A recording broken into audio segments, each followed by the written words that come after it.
अब हम लोग जानेंगे भारत का गवर्नर जनरल। उसमें सबसे पहले लॉर्ड विलियम बेंटिंक के बारे में, जो 1828 ईस्वी से लेकर के 1835 ईस्वी तक शासन करते हैं और ये 1803 ईस्वी में मद्रास का गवर्नर बनते हैं। 1806 ईस्वी में माथे पर जातीय चिन्ह न लगाने और कानों में बाली नहीं पहनने देने पर प्रथम सैनिक विद्रोह वेलोर में हुआ था, जिसे वेलोर सैनिक विद्रोह के नाम से जानते हैं। 1833 के चार्टर एक्ट के तहत बेंटिंक बंगाल का गवर्नर जनरल से भारत का गवर्नर जनरल बना। 1829 ईस्वी में राजा राम मोहन राय की सहायता से सती प्रथा पर रोक लगाई एवं धारा 17 के तहत सती होना अवैध घोषित किया। अकबर एवं मराठाओं द्वारा भी सती प्रथा पे रोक लगाया गया था। 1830 ईस्वी में बेंटिंक ने कर्नल सलीमैन की मदद से ठगी प्रथा को समाप्त किया। इसमें ठग देवी काली की पूजा की जाती थी। यात्री एवं व्यापारियों को अपना दोस्त बनाकर मौका मिलते ही गला घोटकर हत्या कर दिया जाता था और सारा सामान लूट लिया जाता था। 1831 में मैसूर, 1834 में कुर्ग एवं मंदिकेरी का किला हड़पा। 1835 ईस्वी में मैकाले की अनुशंसा पर अंग्रेजी को शिक्षा का माध्यम बनाया गया। 1835 में सिक्किम के राजाओं से दार्जिलिंग छीना। 1835 में कलकत्ता मेडिकल कॉलेज की स्थापना की गई एवं पटना, आरा और छपरा में जिला स्कूल खोला गया। सरकारी सेवाओं में भेदभाव का अंत इन्हीं के काल में होता है, बेंटिंक के काल में।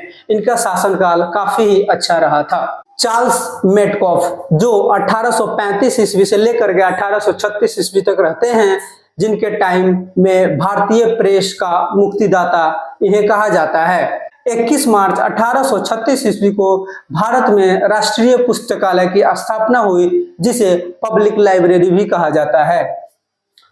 उसके बाद आते हैं लॉर्ड ऑकलैंड, जो 1836 ईस्वी से लेकर के 1842 ईस्वी तक शासन करते हैं, जिसमें पहला आंग्ल अफगान युद्ध जो 1839 ईस्वी से लेकर के 1842 ईस्वी तक होता है और 1839 ईस्वी में कलकत्ता से दिल्ली तक ग्रैंड ट्रंक रोड, जिसे जीटी रोड भी कहते हैं, उसकी मरम्मत कराई थी। यह जीटी रोड NH फर्स्ट और सेकंड को मिला करके बनाया गया।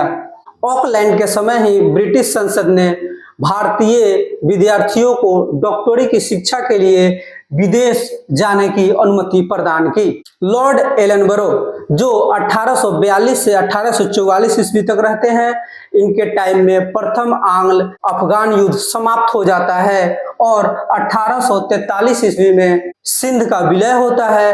1843 ईस्वी में दास प्रथा पूरी तरह समाप्त हो जाता है, जो दास प्रथा 1789 ईस्वी में कॉर्नवालिस ने समाप्त करने की कोशिश की थी। लॉर्ड हार्डिंग 1844 से 1848 ईस्वी तक, इनके टाइम प्रथम आंग्ल सिख युद्ध जो 1845 से 1846 तक होता है और हार्डिंग के टाइम ही नरबलि प्रथा पे प्रतिबंध लगाया गया। नरबलि प्रथा में देवी देवताओं को खुश करने के लिए बलि दी जाती थी और माना जाता था कि देवी की कृपा प्राप्त होगी और विपदा टल जाएगी। इनके बाद आते हैं लॉर्ड डलहौजी, जो 1848 ईस्वी से लेकर के 1856 ईस्वी तक शासन करते हैं। इनके टाइम द्वितीय आंग्ल सिख युद्ध होता है। 1849 में महारानी विक्टोरिया को कोहिनूर हीरा भेज दिया जाता है। 1852 में पंजाब का ब्रिटिश शासन में विलय हो जाता है। 1850 में सिक्किम को अंग्रेजी राज में शामिल कर लिया जाता है। डॉक्ट्रिन ऑफ लैप्स यानी हड़प नीति के तहत 1848 में सतारा, 1849 में जैतपुर एवं संभलपुर, 1852 में उदयपुर जो MP में है, 1853 में झांसी, 1854 में नागपुर, 1856 में अवध अवध के नवाब वाजिद अली शाह पर कुशासन का आरोप लगा करके अवध को हड़प लिया गया। अब आते हैं डलहौजी ने औधो के बारे में क्या कहा। डलहौजी ने औधो के बारे में कहा कि ये गिलास फल चेरी एक दिन हमारे ही मुंह में आकर गिरेगा। कित्तूर की महारानी चैनुमा द्वारा हड़प नीति के विरुद्ध 1827 ईस्वी में सशस्त्र विद्रोह की गई। आउट्रम को अवध का नया रेजिमेंट नियुक्त किया गया। तोपखाना मेरठ में बनाई गई। सेना का मुख्य कार्यालय शिमला में बनाया गया, जो ग्रीष्मकालीन राजधानी थी। 1853 ईस्वी में रेल प्रारंभ किया गया मुंबई से थाने के बीच, जो 34 किलोमीटर चली थी। 1854 में डाक टिकट एवं विद्युत तार की स्थापना की गई। विद्युत तार सेवा कोलकाता से आगरा। 1854 में शिक्षा संबंधी सुधार के लिए वुड डिस्पैच लागू की गई।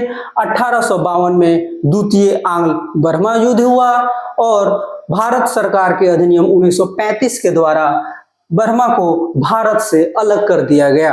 अब हम लोग दो बंगाल के गवर्नर जनरल के बारे में पढ़ेंगे, जो लॉर्ड एम हम्मट 1823 से 1828 ईस्वी तक, जिनके टाइम आंग्ल बर्मा युद्ध होता है 1824 से लेकर के 1826 तक। बर्मा अंग्रेज के बीच यांडबू का संधि होता है। हॉल्ट मैकेंजी जो महालवारी प्रणाली की स्थापना करते हैं।